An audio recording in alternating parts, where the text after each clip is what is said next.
In the traditional motion picture story, the villains are usually defeated. The ending is a happy one.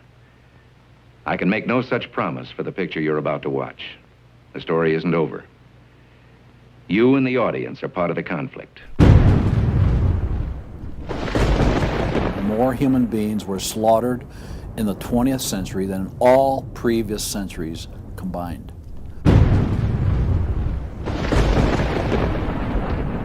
We're talking a congressional record, 135 million dead. Their entire purpose was to detach our culture from any moral anchors whatsoever. You look at the changes in America since 1960, perhaps. The whole culture's been transformed. They're coming out of the belief that the village should raise the child. The village means the government. They have deliberately destroyed the American family, understanding that's the foundational block that builds a society. We've come from Norman Rockwell's America to Hugh Hefner's America. If we lose the Judeo-Christian framework, we're lost forever. The left wants you to think that the cultural changes that have taken place in America since the 1960s have done nothing but progress us forward toward a brave new world. They look at what holds society together, they understand it, but they don't want that. They want change, and they will subvert and rot every good and decent thing we believe in because they have a vision for a new society, and that must mean the replacement of the old society. This film will show that the brave new world they seek is nothing more than the failed policies and ideologies of the communism that enslaved over 1/3 of the world's population during the 20th century. It will show that most people on the left aren't communist, just the useful idiots Lenin spoke of, being used to promote a socialist agenda, which is the first and necessary step toward communism.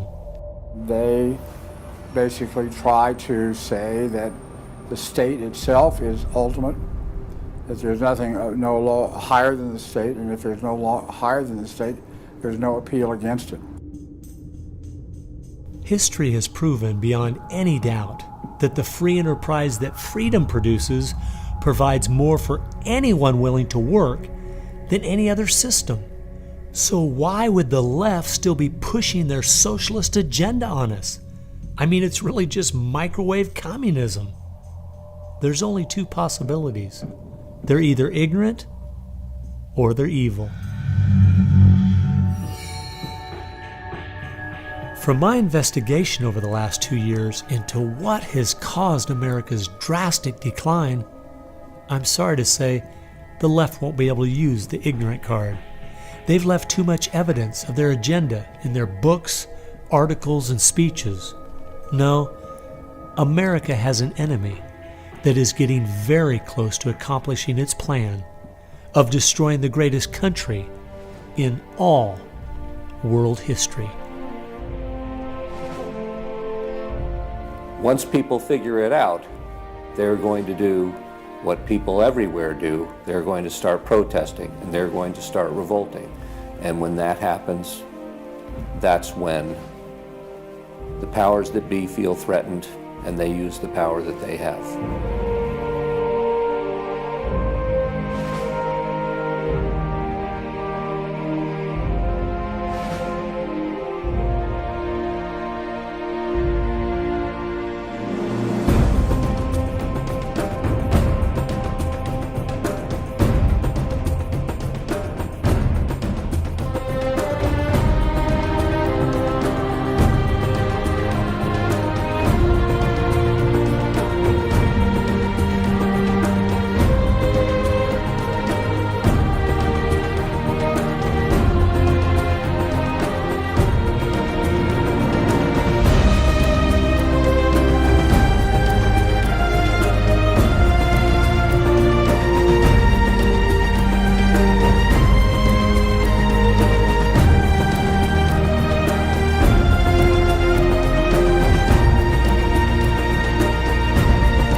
This story really begins for me back in the summer of 1992. I got a phone call from an older gentleman I knew who was a writer, and he asked me if I'd go attend a meeting for him at the University of California, Berkeley. He told me that the Communist Party USA had recently split over differences of how to best take America down. Some were wanting to still work toward a violent revolution, while others were wanting to focus their efforts on using public policy to subvert America from the inside. He was curious what they had to say. I mean, after all, the Berlin Wall had just come down, the Soviet Union had dissolved, and the whole world was saying communism is dead. So why were they meeting, and what were they up to? I was in graduate school at the time, and the whole idea of slipping in undercover into a communist meeting sounded pretty neat, so I decided to go. The first surprise I had was when I walked into the auditorium. I was expecting it to be filled with college radicals, but instead it was 50, 60, and 70-year-olds, grandparents, professionally dressed with briefcases.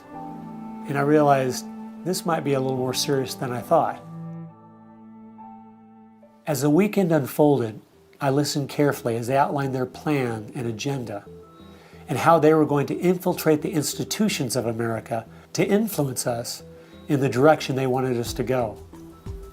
To destroy our families, they wanted to promote cohabitation instead of marriage. They wanted to try to get children away into government programs at the earliest age possible.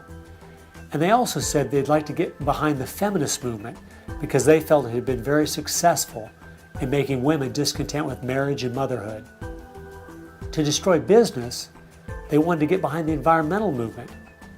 And in 1992, the environmental movement was very modest, but they thought it was the only vehicle capable of creating enough regulation and red tape to discourage business growth. And finally, to destroy our culture of religion and morality, they said, if we can get Americans to accept homosexuality, they thought it would begin to extinguish our traditional moral values Americans held. I remember thinking at the time, this plan doesn't seem very realistic. It's not something I'll need to worry about in my lifetime. It was 15 years later, I was appointed by the governor to be a state representative in the legislature. I'd only lived in my district for 2 years, so I thought it'd be a good idea if I wrote a monthly letter to the editor. Each month I wrote on a different topic. In January 2008, as I was contemplating what to write my letter on, I thought back to the meeting in 1992, and I thought of the goals they'd outlined and where America was today, and I couldn't believe how successful they had been. Our families were totally disintegrating. The environmental movement had become the most powerful force for destroying our free markets, and hate crimes legislation was being considered in Washington, D.C. that made it a crime to even say anything against the homosexual movement. I realized people needed to know what was going on. After I wrote this letter, within days, people were protesting at the Capitol. It was the feature story on the evening news. Controversial comments have state legislators buzzing tonight. After a freshman lawmaker alleges the communist agenda has infiltrated mainstream America. It's the big story, live at 6. And over 40 letters to the editor had been printed in response to what I'd said.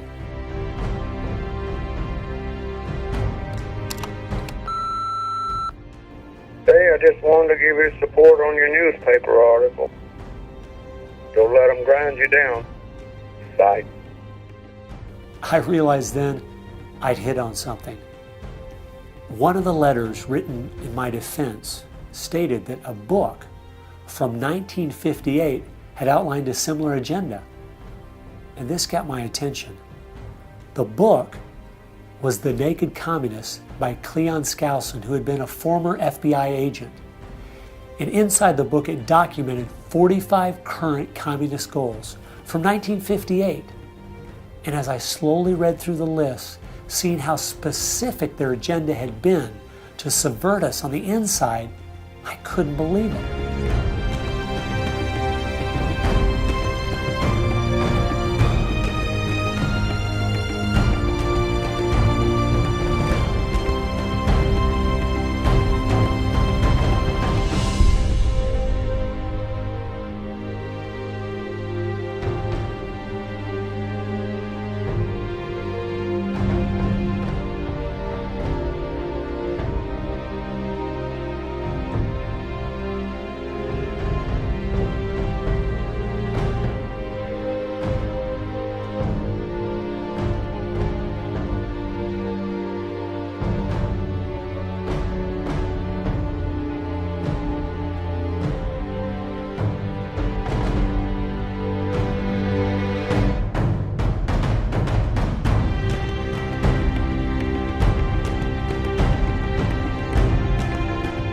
they'd accomplished almost every single one of them, and nobody seemed to be noticing.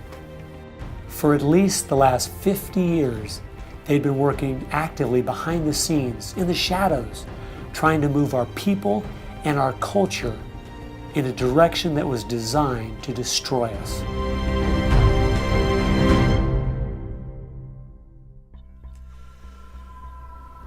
Someone needed to find out the truth of what had happened to our country. Could all of these very specific goals have been accomplished by accident? Or was there something there, under the surface, intentionally rotting away America's culture? I decided to go and get the facts from some of my favorite writers and speakers around the country. These are a few of the questions I asked them.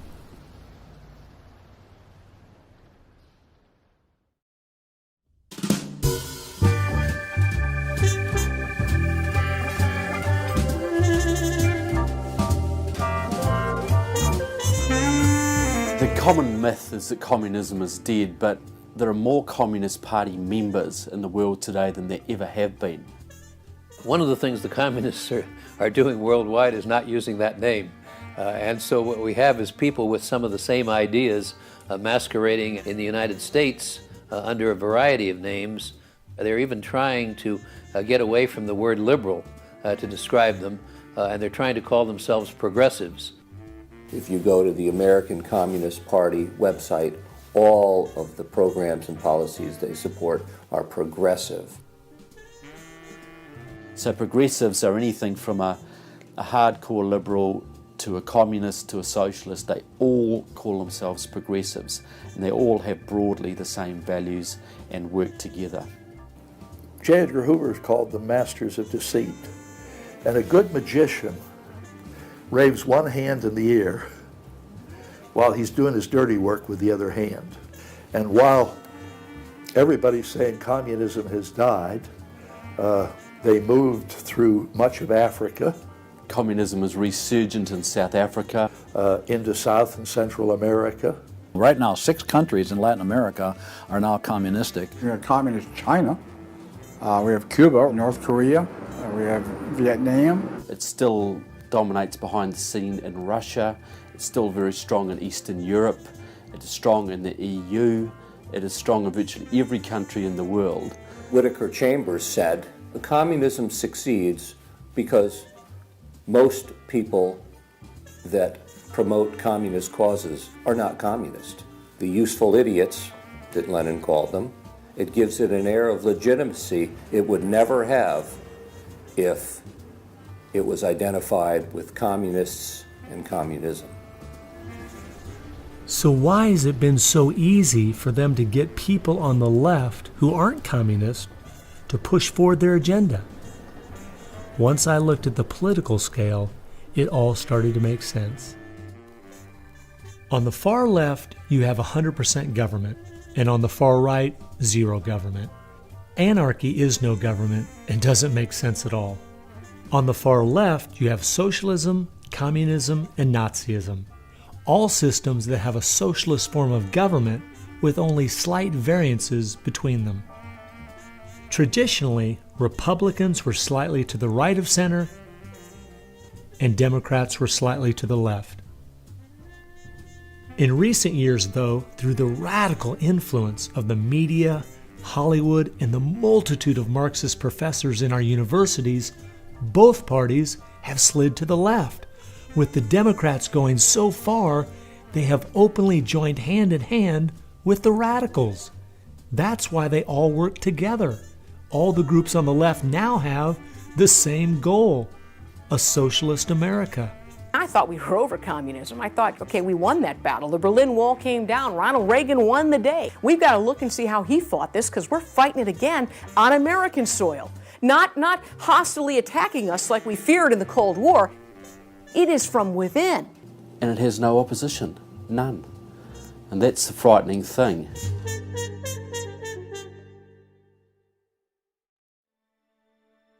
I think it's pretty clear to see communism isn't dead. They now disguise it by calling it different names, but the ideas behind it are alive and well. Almost 1.5 billion people still live in openly communistic countries. But unfortunately, most of us in America who are under the age of 50 have no idea what communism means to the people who live under it. So my next question was, what's so bad about communism? Communism is so evil. It's a completely tyrannical system. The whole history of communism is one of mass murder. Tens of millions of people brutally murdered by the communists. The mass murder of more people in times of peace in all the wars of history combined. Each of those countries where they have taken control, millions have been murdered. When you're asking for what is the legacy of Marxism, it is the greatest killing machine in all of human history. We're talking a congressional record, 135 million dead due to communism. I think the real number is probably, when you add in abortions, over 500 million. The rulers lived rather well, and at the same time you had all kinds of people who were enslaved, put in prison, oppressed, so you had really the opposite of what they claimed was going to be the result of their revolutionary activities. You would think that if the 20th century was the most murderous of centuries, everyone would say, let's find out why. And the truth is, you can't even ask the question. It is verboten to ask the question because the ideas that brought about that mass murder are still being taught in our public schools today. I think one of the reasons this has happened is because there's so much confusion surrounding the word communism. Technically speaking, communism is simply the final phase and goal of socialism. And socialism is best described by two words: big government. Government controls almost everything, and they use this power to take things by force from one person and give it to another. The liberals in America sincerely believe that this isn't evil at all. It is what will finally make things fair and just. There's only one problem that pulls some of us away from this wonderful utopian vision: history. From history we see that whether it was Hitler's National Socialism or Stalin's Soviet Socialism, socialism by whatever name and in all its forms is the ultimate evil. Sooner or later, it destroys everything in its path: law, morality, family, prosperity, productivity, education, incentive, and finally life itself. The problem with socialism is that it creates the conditions for a Stalin or a Hitler to come to power.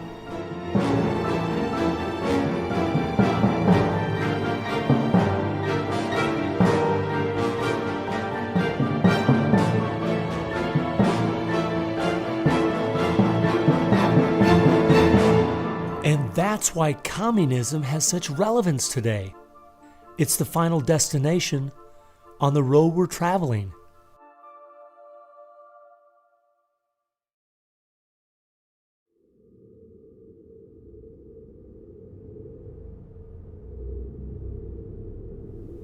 Friedrich Nietzsche tried to convince the world that God was dead.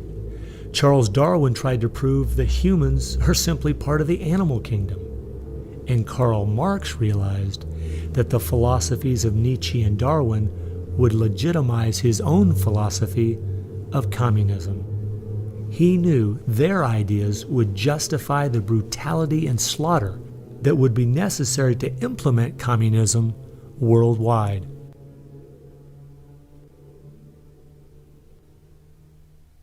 It was in March of 1883, Karl Marx, the father of modern-day communism, died. The assumption that communism would die with him was a logical one, since only 9 people attended his funeral. In October of that same year in London, England, a group was forming called the Fabian Socialist Society. The Fabian Socialists decided that they were going to socialize the world incrementally. They called it socialism by evolution instead of Marxist socialism by revolution. It always worked in tandem with the communists. Some Fabians were also communist. There was a bit of interchange of membership. The Fabian socialists are slowly but surely bringing about the socialization of the world. Europe is pretty well done. They are now working in Latin America. Latin America is not just socialistic in many countries, they're all already Marxist.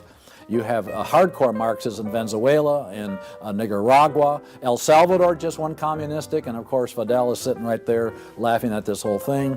And we haven't even figured this thing out yet. We don't even know there's a red plague coming up to meet us. We think that we're just going to watch the cartoons on Saturday morning and everything will be fine. They had a lot to do with bad stuff happening. There are two things I found that gave me a good idea where the Fabians were really coming from. First of all, their symbol was a wolf in sheep's clothing. And secondly, George Bernard Shaw, who was a leader in the Fabians for almost 50 years, said, quote, "I am a communist, but not a member of the Communist Party.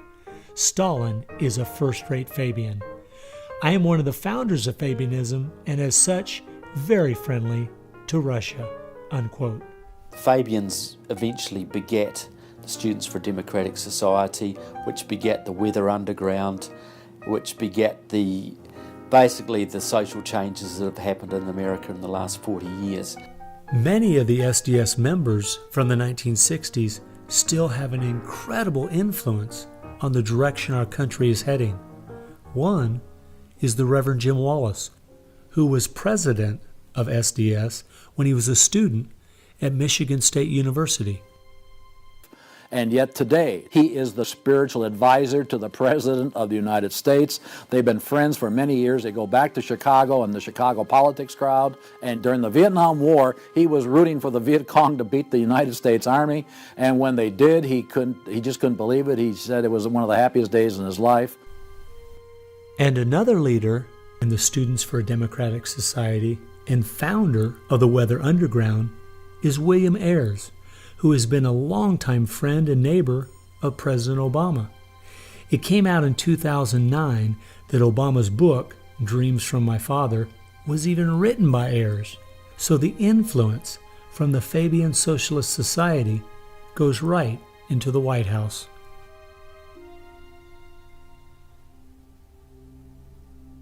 The next group I found that has seriously impacted America's culture is the Frankfurt School. The Frankfurt School was a sort of an outpost in America of European socialism. Willy Munzenberg, with a few other Bolsheviks, founded the Frankfurt School. The two leading members are Herbert Marcuse and Franz Neumann.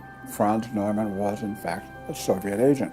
Their entire purpose was to stand the entire educational system of the West, and the United States in particular, on its head.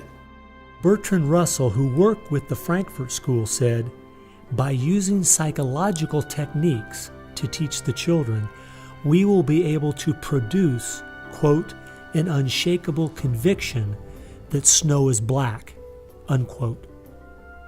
They established a school here. With the help of John Dewey. He helps bring these German intellectuals to America in 1933, drop them down at Princeton, Berkeley, Brandeis, to go after education and media. Included in those goals were the teaching of homosexuality and sexuality to children, the promotion of excessive drinking, and destruction of religion in the United States.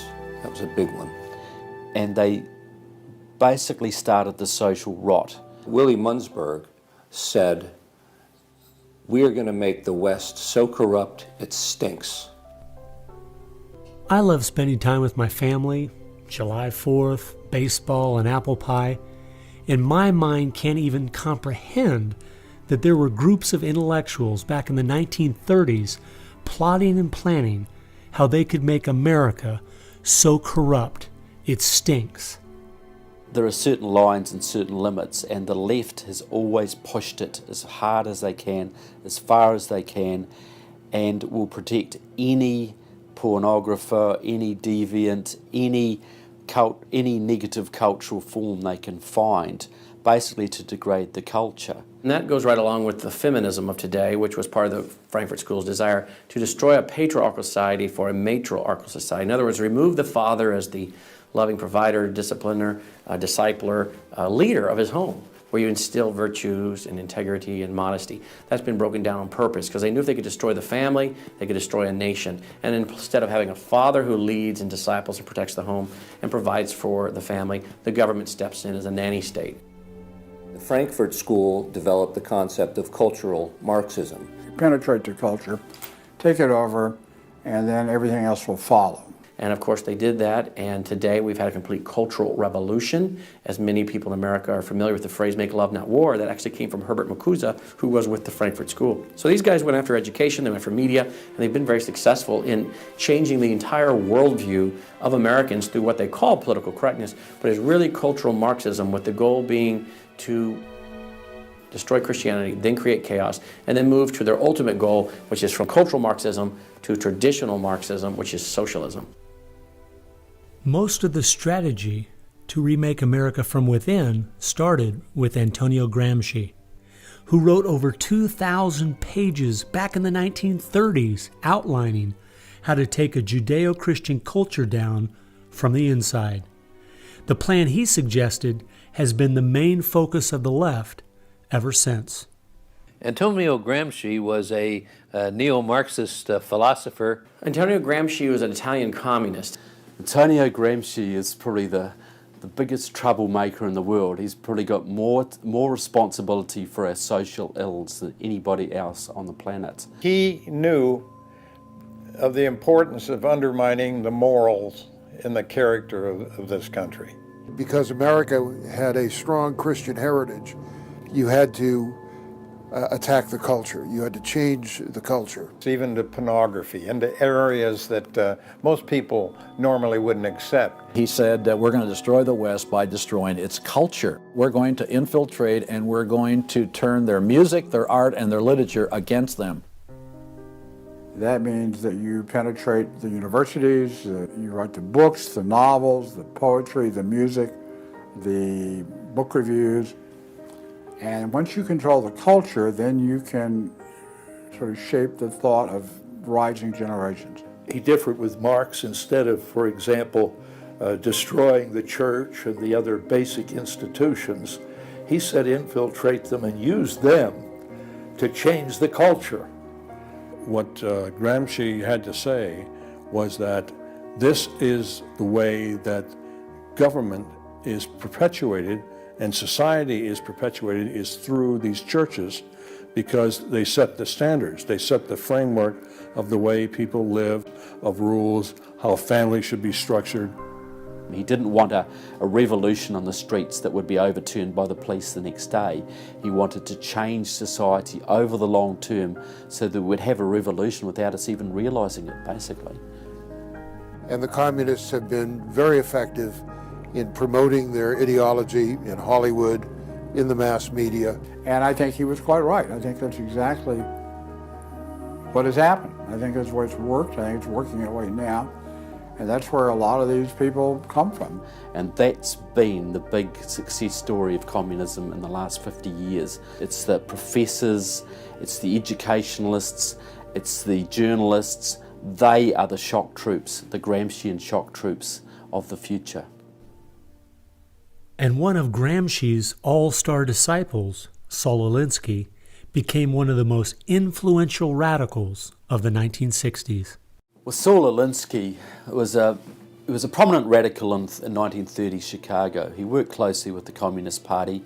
He used to go down and train at the rifle range with Leon Dupre, who was later a mentor of Barack Obama. And they used to train to shoot because they knew the revolution was just around the corner. But that didn't come, so he got a bit more subtle.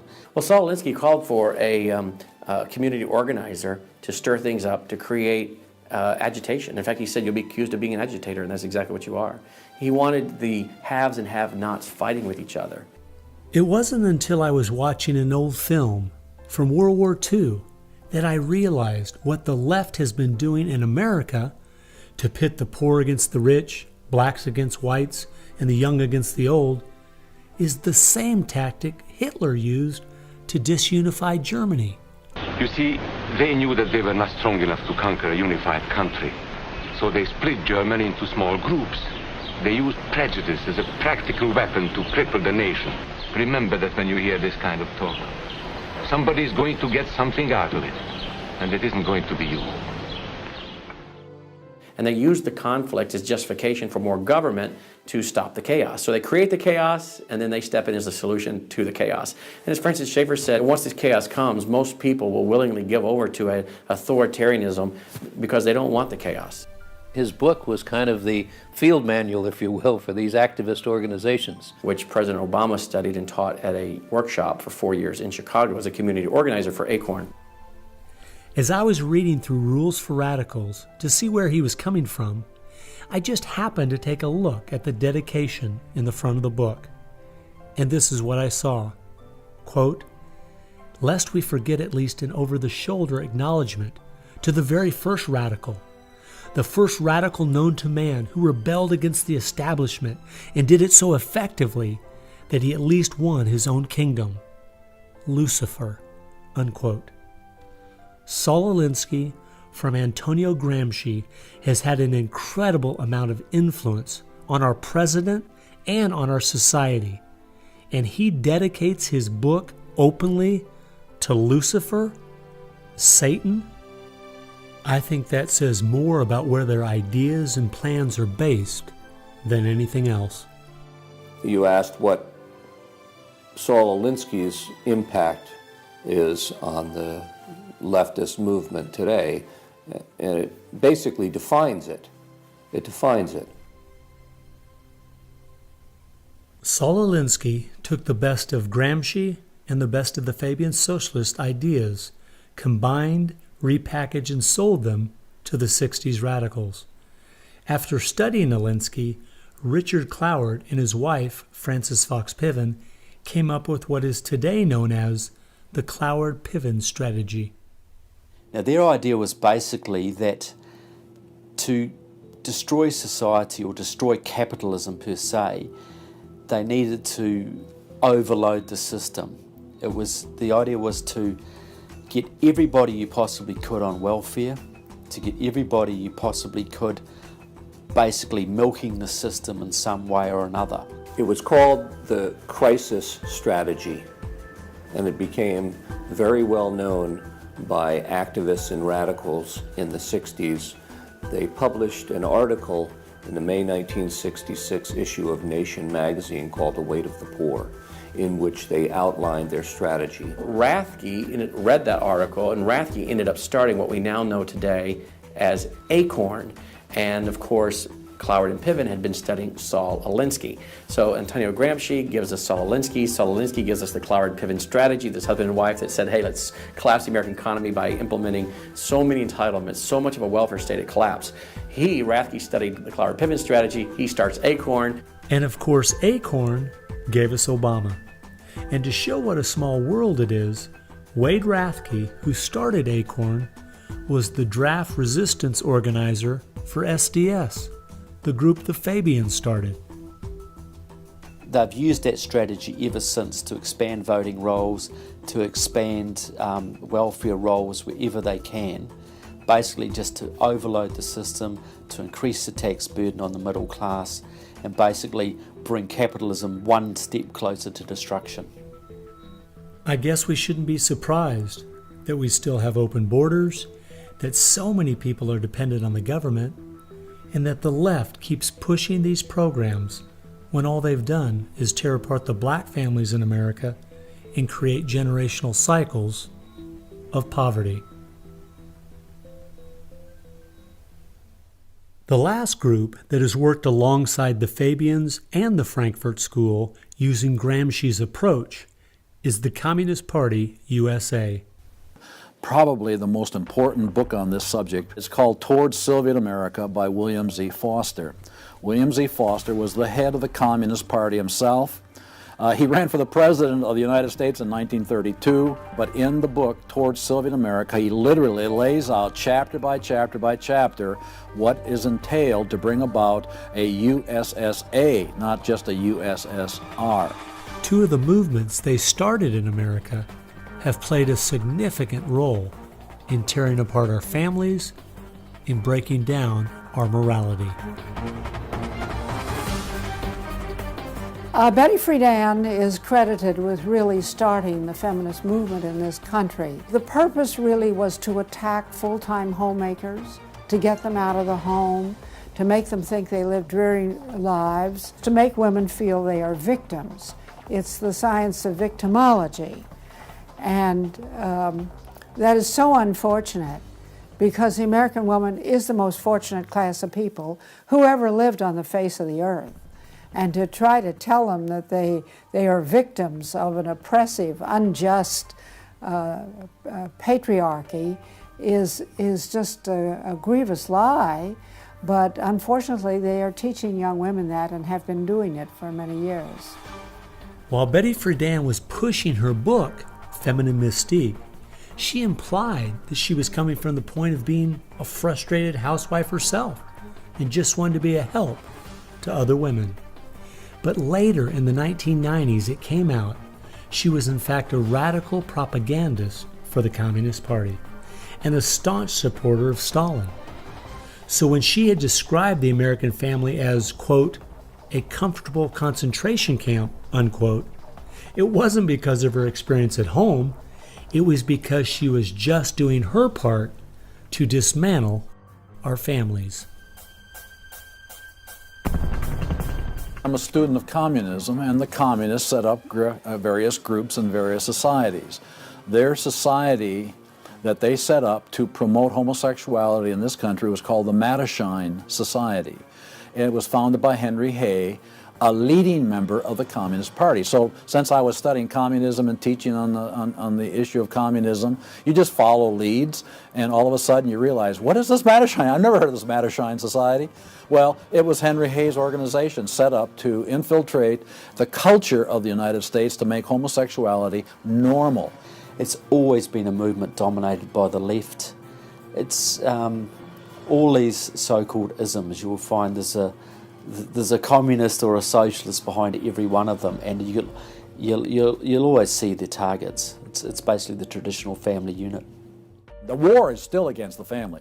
If you go back to the Communist Manifesto and read Karl Marx carefully, the war is against what they called the bourgeois family, which was really the biblical family, father, mother, and child. They want to plow through marriage. They want to change the very definition and meaning of marriage, because their open door to engineering society in this utopian way is blocked by the very values of our Christian civilization that's taught through marriage.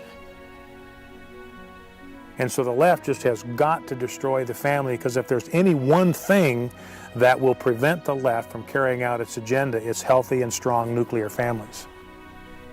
And so from the Fabian Socialist Society to the Frankfurt School to Antonio Gramsci and the Communist Party USA, from these four you will find connections to almost every left-leaning person and organization in America.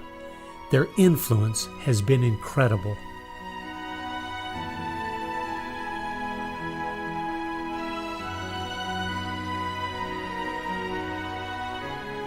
It was in the 1960s, all the groups on the left seemed to realize Antonio Gramsci was right.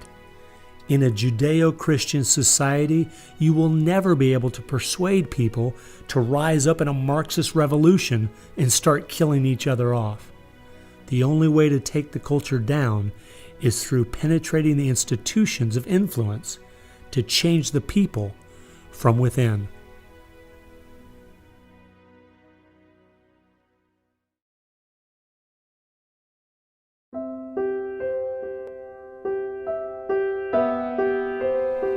I guess the biggest surprise I had while studying these four groups was seeing that a large part of their agenda was trying to make us an immoral people.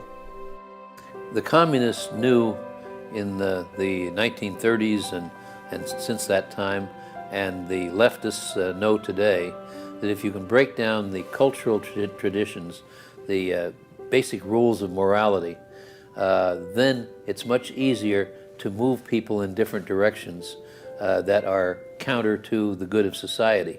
They recognize that it's all part of the same fabric. Their ideologies all work together to break down families, to break down the sanctity of human life, the value of human life, to break down the idea that there is a God that we are accountable to. They essentially are validating the Judeo-Christian worldview by the very things they attack. Because in their effort to destroy our culture, they know that they have to go after the very things that the Judeo-Christian tradition honors and values. Morality, belief in God, faith, the importance of family, the sanctity of life, the sanctity of marriage. It's amazing our enemies could see our morality was our greatest strength, and yet so many Americans don't seem to get it. Morality is simply having the character to do what you should do instead of what you have the freedom to do. And that's the only way freedom works. A people cannot be given freedom without morality, or they will self-destruct. And that's what we see happening in America today. The bottom line is freedom and free enterprise are simply fruit on the tree of morality. Our founding fathers clearly understood this principle, and so do our enemies.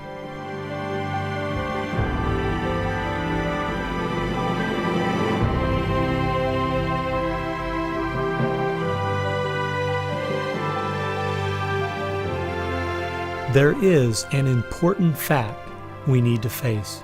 If we had Ronald Reagan as president, low taxes, and a strong national defense, the ship certainly wouldn't be sinking as fast as it is now, but it would still be sinking. A booming economy doesn't take care of the major problems we face.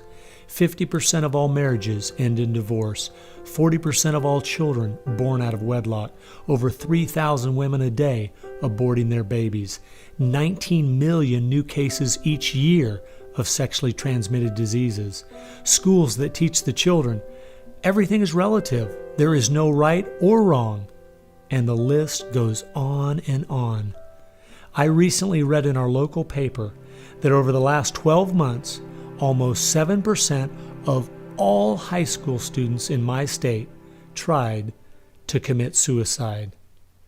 Our society is falling apart, whether we want to admit it or not.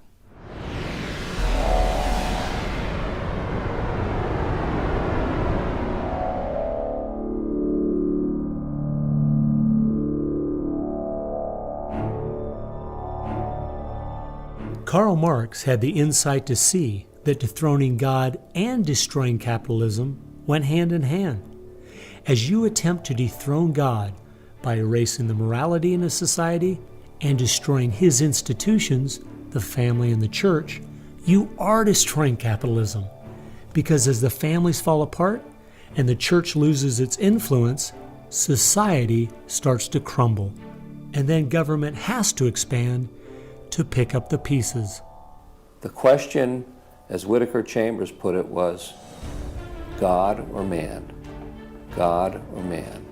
Karl Marx was an atheist. Marx's philosophy was that people existed for the benefit of the state. What Marxism did and does, and all the other isms of the modern era, is to try to dethrone God by deifying man. You have to discredit God. He's your competition. The 20th century ushered in several ideologies that sought to devalue God and elevate man. Communism, relativism, humanism, they all deny that there's a God, and they claim that by doing so they're really elevating man. But if you look at how each of those philosophies end up working out in real life, there are always some classes of human beings that don't deserve the same value or rights as anyone else. To turn it around, to believe in freedom, the way we have been raised, you have to believe that there's something precious about every human person. And of course, that's from the Bible.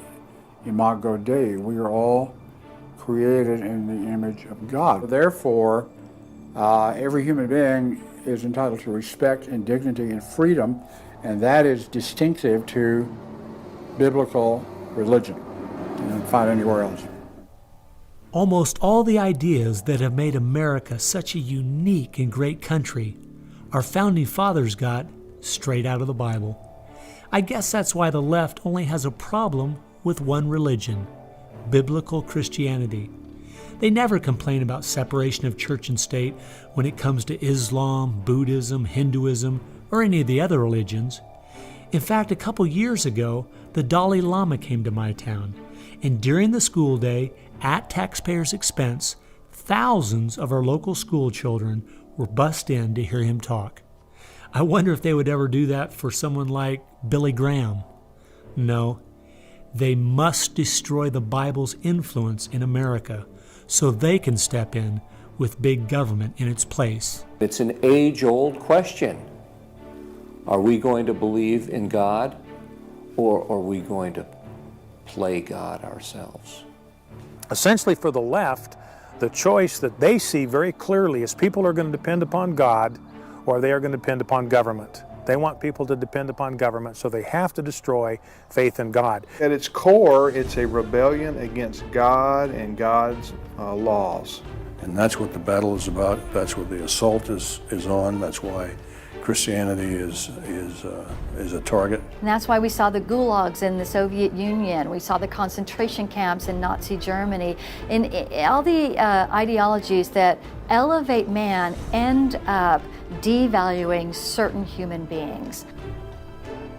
Dictators of the left, Hitler, Stalin, Mao, Castro, and all the others, always have come to power by acting like they're going to change things to make it better for the people. Yet history has shown us the devastating results that have happened every single time. There is no example in history of big government that didn't abuse its power over the people.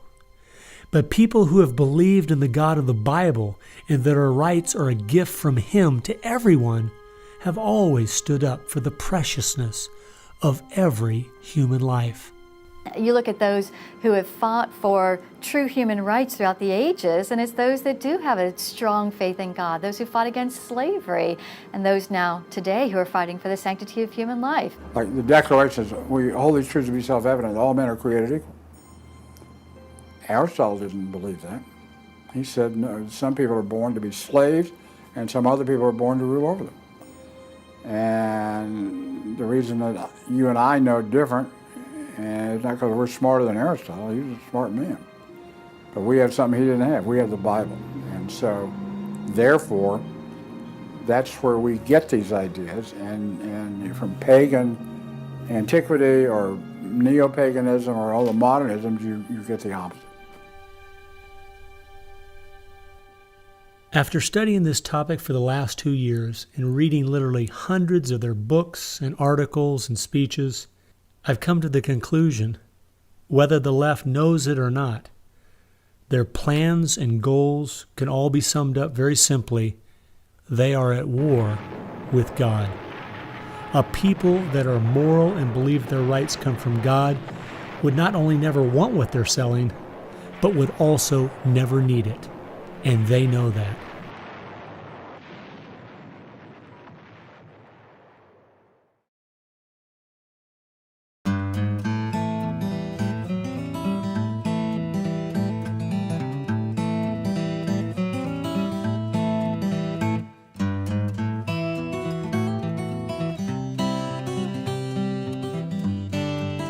It's obvious if you're trying to subvert a country, you want to control the news. You want to control public opinion. And a lot of people realize, well, there's a biased media, and most people know that. Even the Washington Post admitted it. Yeah, we were biased for Obama, so what? And when you enter into the equation, so what? That means the biases, the opinions of the reporters enter into what is news. They decide whether you have a right to know.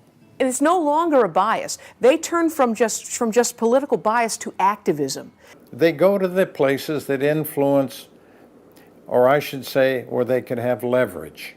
Generations of journalists have been trained to interpret events, interpret the news, not report the facts, interpret the news. They do not deal in facts because facts aren't effective for them. They have very few facts on their side. They've gone into and penetrated these major areas to where they can influence it in the direction they want to go. We've seen a massive shift away from old-fashioned objective news reporting to what he called interpretive reporting, what others call advocacy journalism. And it's advocacy for a cause. And as a result, we have a news media in the United States that is extremely liberal at the present time. Which was a major, major goal, to control not merely the newsprint, but the television media and Hollywood. Stalin said himself, if I could control Hollywood, I could rule the world.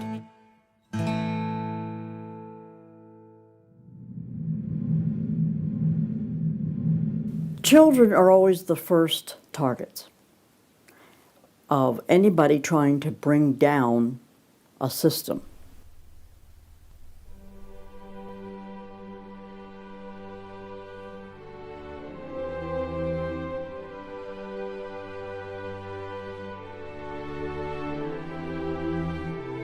John Dewey is believed to be the most influential man in the whole area of public education. He went to Russia in 1928 to help study the Karl Marx way of education and bring it back to America. Dewey was an atheist. He was a socialist, a humanist. He was part of the Socialist Society in America, helped found that. What he believed in was that education should socialize the child to make him a willing tool of the state. It might be surprising to some that the man who is still idolized as the father of public education in America is the very man who did everything in his power to dumb down our children so that they would willingly accept his vision of a socialist America. It started with Dewey in the early 1900s. It expanded, really expanded since the 1960s. The hard left gets control of the teachers' unions and the training colleges. If you've got those two institutions, you can pretty much dictate all educational policy. The people who were demonstrating against our country and against our government in the 1960s have now become tenured professors in the universities. So they're the ones who are writing the textbooks, teaching the teachers, running the teachers' colleges. And it's self-perpetuating, because once you have the universities, then you train more cadres and more and more and more. And they discovered that they could do more to remake our country by going into the schools than they could by throwing bombs. I believe the average patriotic American underestimates the importance and influence education has on their children. That's how the large majority we had in 1980 to elect Ronald Reagan in a landslide has been lost. It's not because the other side has had lots of children. No, they're aborting theirs. But instead they're capturing ours through the propaganda they teach them, 7 hours a day for 13 years, and even longer if they attend college. We are losing most of our children to the other side because of the anti-American, anti-God, and anti-free enterprise rhetoric they are filled with in the government schools. Government schools are not teaching basic reasoning processes. They're not teaching logic. They're not teaching actual data of history and science and mathematics. And if your education is rather limited, then you're inclined to believe that government can be the solution to your problems. When you look at the desks in the schoolroom, you'll find 4 together, or maybe a table, they sit around a table. Independent desks are very rare in most classrooms because they don't want to promote the self-sufficiency, independence mindset. You go back to William Z. Foster in his book, Towards Soviet America, you will see how he has a whole chapter there on how we have to supplant education in this country and ultimately force every student to attend public school. That's the other thing. I hope the homeschoolers catch on to this. The homeschoolers and the Christian day school movement are going to have some very rough times ahead of them because the public school crowd cannot afford to have any competition. And they're being given plenty of competition by the homeschoolers right now. You see the effects of that in lowered educational standards. There's no more studying of the classics or studying of the civics or, you know, how the US Constitution was formed. It's all progressive education. It's all based on the identity politics, the isms, the current trendy isms, environmentalism, racism. They're training them for the collective, and a collective mindset and a dependency mindset. And it seems that they, again, want to have people be uneducated, so then they do become wards of the state. They're dependent on the government to provide everything for them. It's under 10% of kids believe that there is an absolute right and an absolute wrong. And why are we surprised? We've sent our kids into this government system that indoctrinates them, that teaches them about tolerance and diversity and multiculturalism, and not about reading, writing, and arithmetic, not about what our founding fathers had to say. It's consequences. Few would argue that the education the children are receiving in the public schools is pathetic at best. But with the amount of tax dollars we spend each year, over twice as much as it would cost to send the students to private school, why do we allow this to continue? The group that my investigation led me to, that seems dedicated to making sure the children don't get a good education, was a real shocker. The schools are pretty much controlled by the Teachers Union, the National Education Association. If you look at their platform and goals, you would think they were a socialist or almost communistic organization. They are for the entire feminist agenda, starting with abortion on demand, tax-funded abortions. They're for the whole gay rights agenda. They're for the whole globalism agenda. They are extremely anti-parent. It is an effort to get the children to abandon the values of their parents. National Education Association has no patience, tolerance, or use for traditional teachers. They're looking for people who want to be agents of change. They want to throw out all the lessons of history.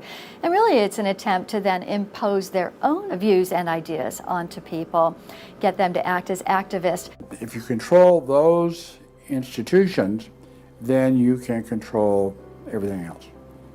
It's all public schools, all for their jobs, and they have gotten behind all of the radical kinds of curriculum that's being introduced. They're for it 100%. They've had a tremendous effect on public education. It's not positive. We also see immorality being promoted through our schools. The kind of sex ed curriculum that is being used and paid for with our tax dollars would shock most parents. I think one of the main problems we face is parents naively thinking that the schools are the same today as they were when they were young. They don't realize there is a battle going on in this country for the hearts and minds of our children. The game is between 15 and 25 years of age. That's the whole game. If you're over 25, the chances are they're going to put a few pennies towards you to corrupt you. But their game right now is to corrupt the 15 to 25-year-olds or less. And right now they're down in the first grade with Heather Has Two Mommies, Daddy's Roommate, Gay Pride Parade, and now by 8th grade they'll pass out condoms in school colors because that's so patriotic. And it's perfectly obvious that you get a hold of the child early, you can change his values away from his parents' values and get him to follow you. And they're very open about saying that. The National Education Association has passed resolutions saying they want children from birth. Isn't that interesting? The Communist Manifesto also thought the state should take control of children at birth. The left has always been good at disguising their real agenda by coming up with phrases made from words we are very familiar with, but then giving them new definitions. Social justice is the current phrase of choice and is being used to teach children the failed Marxist ideas of yesteryear are what they should strive for today. We see social justice curriculum today, which is the buzzword for communism, socialism, Marxism, which Bill Ayers is teaching. It's in many of our colleges, and the social justice curriculum is being taught in high schools all over the nation. Justice is good. If you then start calling it something blank justice, then you're modifying it. And what it really means is, I think, taking from one group of people and giving to another group. So I would call it socialism. And it's used to break down the differences between the way things are done and the way it should be done. So when they're teaching social justice in the schools, they're not talking about free enterprise and capitalism and individual self-responsibility, all the things that made America great. They're talking about the things that made Europe and the Soviet Union and China so bad. The longer we allow our schools to teach the children that America has so many faults it's not worth saving, instead of the fact that even with its faults, it is the greatest country that has ever existed, the less chance we have of ever turning our people back from the dead-end road we're currently on, a road that promises to give us a perfect world if we'll only give up our sovereignty and our freedom. You're going to find more and more of the following. This is now called a world pledge. We no longer want the Pledge of Allegiance to the flag of the United States of America because that is considered nationalistic. And of course the socialists, communists, and the Marxists and the extreme left wing in the country want nothing to do with it. I pledge allegiance to the world, to care for earth, sea, and air, to honor every living thing with peace and justice everywhere. This came out, first of all, in Superior, Wisconsin. So Superior, Wisconsin was their guinea pig, and there was very little said against it, and so it would then go to the next and the next and the next, and before long you'll have the whole school system standing up saying, I pledge allegiance to the world instead of I pledge allegiance to the U.S. The public schools right now, if you'll read Towards Soviet America, have nearly accepted every item that William Z. Foster said we needed to place into the public school curriculum. And we're seeing the results. You know, people are not as informed as they once were. They think in different ways, and they think in the way that the left intends them to think. Antonio Gramsci realized that if you can take over the institutions in a culture, you will be able to use those to influence society to create the socialist man you want. I think the most brilliant part of his plan was that he realized you could not only create a man that wanted big government to take care of him cradle to grave, but, and this is the genius of Gramsci, you could create a man that needed big government to take care of him cradle to grave. A man so dumbed down and so minimized in society, he wouldn't have the intellect or character to take care of himself. The reason this is so deadly for America is that once we have a certain percentage of the population in that category, our limited constitutional form of government is no longer possible because too many people won't be able to exist in that framework. We are approaching that tipping point rapidly.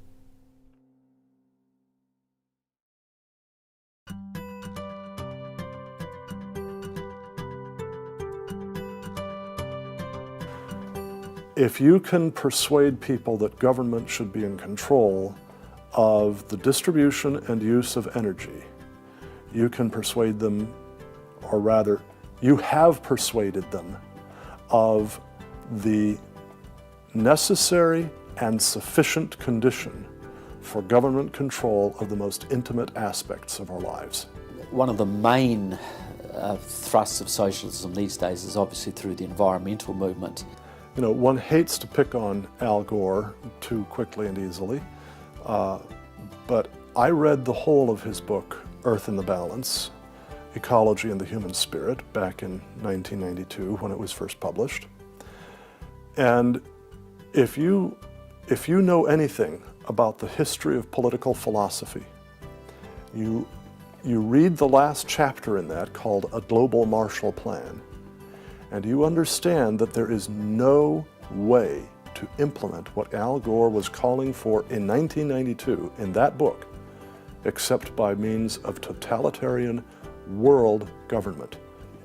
Patrick Moore, who was a co-founder of Greenpeace, and he was a very dedicated environmentalist, quit Greenpeace when he realized that it had been captured by radical leftists who were intent on using the environmental movement as a vehicle to destroy capitalism. How many factories work when there's a power outage? None. You want to hurt business, you want to drive down industrial production, you just drive up the prices of energy, you just diminish its availability, and the easiest way to do that is to make people scared to death of the cheapest forms of energy, which are fossil fuels, oil, coal, natural gas, and nuclear energy. They had already made people afraid of nuclear because of irrational fears, but then they had to figure out a way to make them afraid of fossil fuels. Well, the way to do that was to say they're going to cause catastrophic global warming. So I used to think this was just one great big distraction. If they want to put their energies toward the environment, but now I see that this is now being turned around and used as a tool to further a socialist agenda. Charles Rubin, a political scientist who wrote the book The Green Crusade, has told this story extremely well. Environment comes from a French word meaning surroundings. Well, now, what is surroundings? Everything around you, right? And so, as Rubin points out, environmentalism is literally everythingism. And so, if you were a socialist committed ideologically to the notion of government having control of everything about our lives, and you saw that you were losing the contest in terms of the creation of wealth and its distribution to capitalism, you had to find some other basis on which to promote your vision of government and to pursue its implementation. Environmentalism, or everythingism, was the perfect card. In December of 2009, when the ClimateGate scandal broke open and it became public that even the leaders of the movement knew the whole global warming idea was a farce, it wasn't them just having bad data. We as Americans knew once and for all that this movement was simply part of their agenda. It's my guess that regardless of the evidence that comes out against them, they will not let this tool they have waited the last 100 years for go to waste.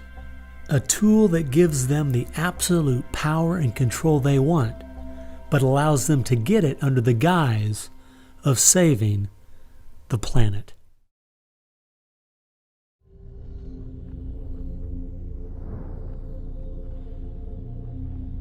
He was born of left-wing parents. He was mentored as a young man by a Communist Party member called Frank Marshall Davis. Now, Davis joined the Communist Party in Chicago, and he was very well connected there. So young Obama eventually wound up in Chicago, and he started working with the very same people that had been working with his friend Frank Marshall Davis. All of his associations have been with people that are way left of center, hardcore left. And he's doing nothing more than what is predictable based upon that background. The nicest word for his agenda is a socialist agenda, and we could go on down the line of the other descriptors of the types of an economy and a society that he's building. He's all the things that Gramsci wanted to use for social change. Yeah, he's the epitome of the movement. If you think there's no way that so few could be so effective, consider this. When the Communist Party USA split in 1992, the group that formed was the Committees of Correspondence, and it was their meeting I attended that summer at Berkeley. As I started researching that group, I saw that many of the same people who started or have worked with the Committees of Correspondence and its sister organizations were the same people who were involved with President Obama's campaign and administration.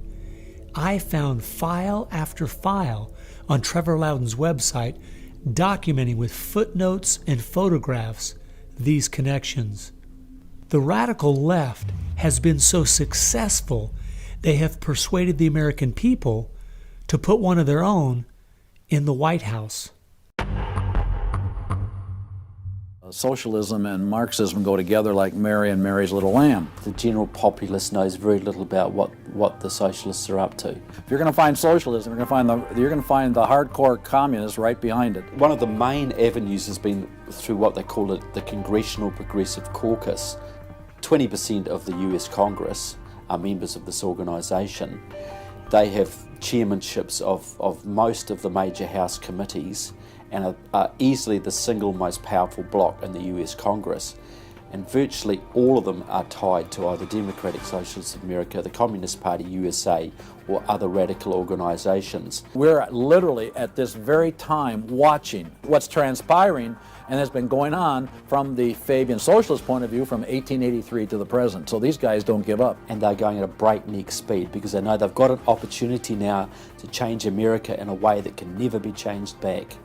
And they're going for broke. The Bolsheviks, they're just waiting in the woods and they're just smiling like you can't believe. You just read the Communist Party USA blog and they just can't believe their good fortune. Every time they turn around, they just can't believe this is happening. They're like me. I'm a Christian conservative and I can't believe they've been so successful in doing this. The left has started multitudes of foundations and nonprofit organizations, many of which are using our tax dollars to grind America down.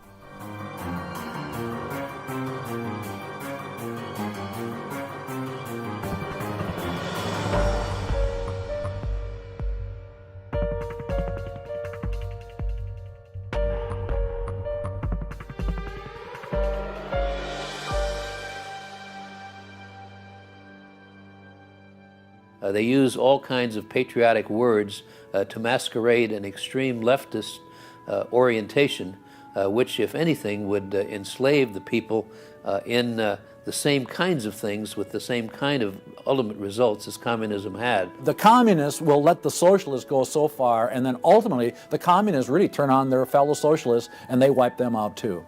And their attitude, I think, is really probably pretty close. They figure, look, if these socialists betrayed their own country, the chances are once we get in power, they'll betray us too. So they'll figure, let's just rub them out right now. And at a given point, you'll see in the history of communism that they've been very effective in rubbing out their fellow socialists who brought about their socialism before the Bolsheviks and the hardcore communists with a capital C took them over. One thing we do really have to recognize is this is a domestic enemy. This is not just people with different ideas. These are not just nice folks who have funny, silly ideas that they will eventually figure out are just not very mature. No, these people are dangerous, dangerous enemies, and they are intent on overthrowing this country and imposing a socialist system that will mean extreme hardship for the vast majority of people in this country. That's true with them constantly seeking to re-engineer society so they reach this level of utopian perfection. Where we, on the other side, we advance the idea that this is about the cause of freedom, and if it hadn't been for Jesus Christ, there never would have been a United States of America, because the inspiration for freedom drove our founding fathers. They were informed by their faith, and I believe guided by the hand of God.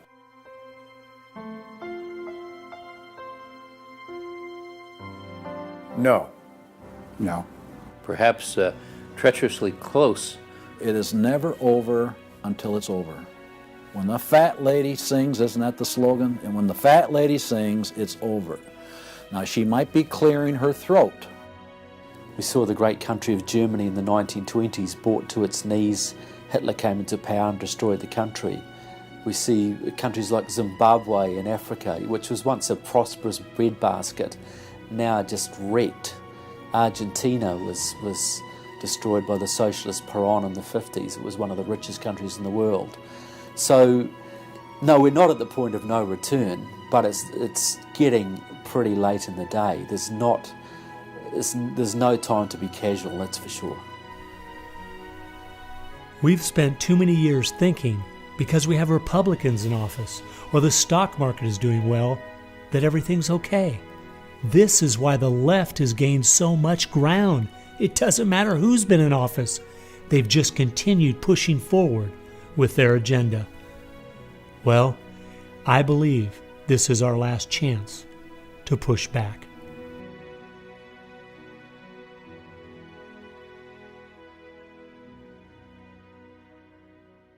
If people are looking for something to do, we have our work cut out for us. I believe one of the things that we can do that will have a profound impact in changing America is praying. As soon as we get off our knees, we need to get on our feet. Become educated about what's going on in the country. Spend time reading. Understand their philosophy and their goals. They have to master this documentary. They have to go over it a dozen times.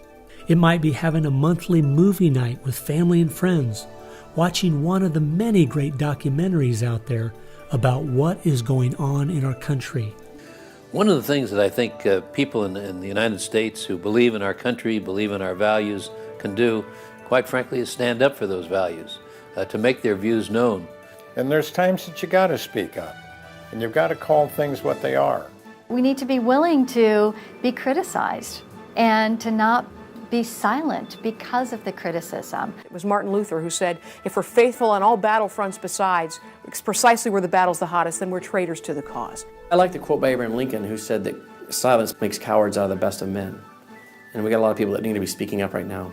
We have an obligation to speak the truth about the policies that are taking us 180 degrees from God's will. Expand within your church. Expand within the people you have contact. Bring them up to speed and knowledge on what's going on. We need to organize those around us. By simply mobilizing the unique groups of people we are in contact with and being their source of information, we can have an extraordinary effect. Lenin said that the organized minority will beat the disorganized majority every time. Why should we be buying products from companies that are going to fund organizations that attack our values? They need to be really smart in using the mass media. They might want to blog. Using the power of YouTube and that sort of thing to educate as many people as possible. A good YouTube video can reach millions of people. And if Susan Boyle can do it, why can't we? If you do the right kinds of things on YouTube that are creative and do them frequently, you can drive a message through society, influencing millions at almost no cost. We need to be the people who graciously but consistently make contact. And express to those folks we elected what we want them to do and what we believe in, what we think is right. And if they don't follow those things, then we need to make efforts to get them out and get other people in that will. Pick the good ones and stick to them. Don't waste your time on people who won't stand up for their country. All the others are making contact. The people who really want to honor America need to make contact. We also need to be influencing our own families. We've got to teach our own children and grandchildren the difference between truth and error, why they believe the things they do, and the true source of America's greatness. If what we're talking about is true, the most important thing we can do is protect our young, because that is where all of this is leading. They need to get that younger generation under their belt. And more parents are going to have to say, they're just going to have to sacrifice and take responsibility for their kids' education, because that's really where it starts, to impart that belief. The Southern Baptists, we're seeing that 85% of their kids, after they get out of their home, are essentially rejecting their faith, rejecting what they were taught. And of course, I think the reason for that is because their parents didn't have a lot of influence over them. I believe the public schools are the greatest cultural influence in this country. You homeschool your kids or get them in a Christian day school. If there is any way at all, homeschool your children. Homeschoolers out-test everybody. Our children need to be taught from Scripture a properly biblical worldview. That requires time. It requires effort. It requires purpose. Our minds should be the sharpest minds in the world. We need to work within our family to educate our children on what kind of country they live in and build their faith, and then get involved. The left has been working for decades to push us away from God and His laws. And we need to be willing to sacrifice whatever it takes to turn our country back to Him. Throughout our history as Americans, though, there has always been a great price to be paid for preserving, protecting, and defending this great land. The people who built America paid a great price. The people who went to war for our nation, boy, did they pay a price. And one of the American values was, we will pay a price for what is right. We will give of ourselves, even if it requires the giving of our lives. That was an American value. That's why it is such a heroic and honorable thing when a soldier defending us pays that price. That's like when you go to Arlington Cemetery in Washington, or the Tomb of the Unknown. You stand there and you say, this is America. We were the people who so believed in these values that it's an honor to stand for, even if it can cost you your very life. One thing I think we do need to remember, though, is that as we look at those we consider to be heroes in the past, they weren't people who just went along with the status quo. They weren't people who were just saying what was accepted at that time in history.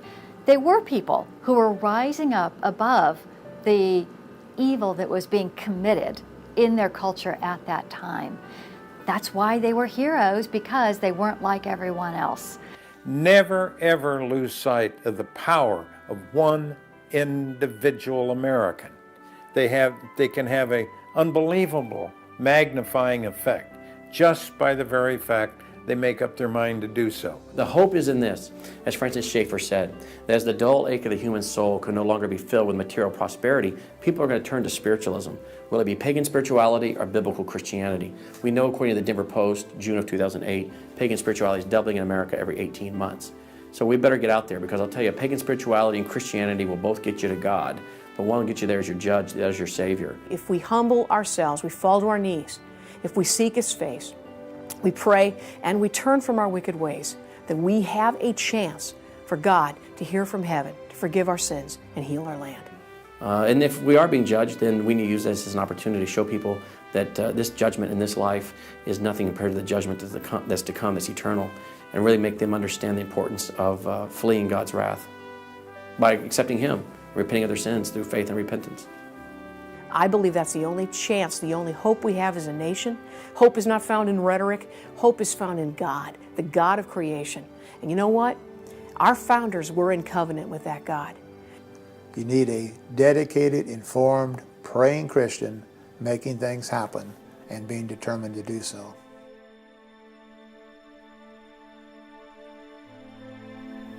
Time has only allowed me to present a fraction of what I found. The reason I called this film Agenda is because I wanted to make a clear distinction between what I was researching and all the conspiracy theories out there. The dictionary says a conspiracy is an evil plan formulated in secret by two or more persons, but an agenda is simply a list of things to be done. At every turn of my investigation, I have found agendas by people and groups of the left outlining their plan in their own words. They've been doing most of this right out in the open. Some of you might be thinking, these Marxist ideas aren't the most serious threat we face.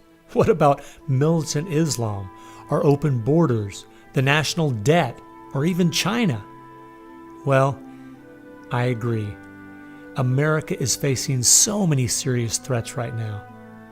But the reason I believe this is the most dire is because it's destroying us on the inside. Through the political correctness and dumbing down, it's causing us to lose our ability to call evil evil and stand against it. I fear for our country. If we go along business as usual, not informed, not aware of what's going on, then the very small minority that have a plan and are great at organizing the uninformed and misguided will make sure their plan is carried out. I hope you realize it won't just be your children and grandchildren that pay the horrific price of living in the society they're trying to create. No, it will be far worse than that. Every time a civilization goes down or a country goes down militarily or economically, somebody else fills the gap. Now, if you look around the world now, it's going to be China, which is massively arming. You've got Russia, which is becoming increasingly belligerent. You've got the radical Islamic world, which works hand in glove with the Russians and the Chinese all the time. You've got a virtually red Latin America. You've got a neutral socialist Europe. So America hasn't got a lot of friends left in the world. Now, that's just not going to affect America. That's going to affect every single remaining country in the free world. Who's going to stand up to China if America doesn't? Who's going to stand up to the Russians? Is Europe going to do it? Australia, New Zealand, Canada? Not a chance. If America, and this is the point I think Americans need to comprehend, if America goes down economically, it will go down militarily. If America goes down militarily, we all go down. The free world is finished, and it'll be finished for a very, very long time.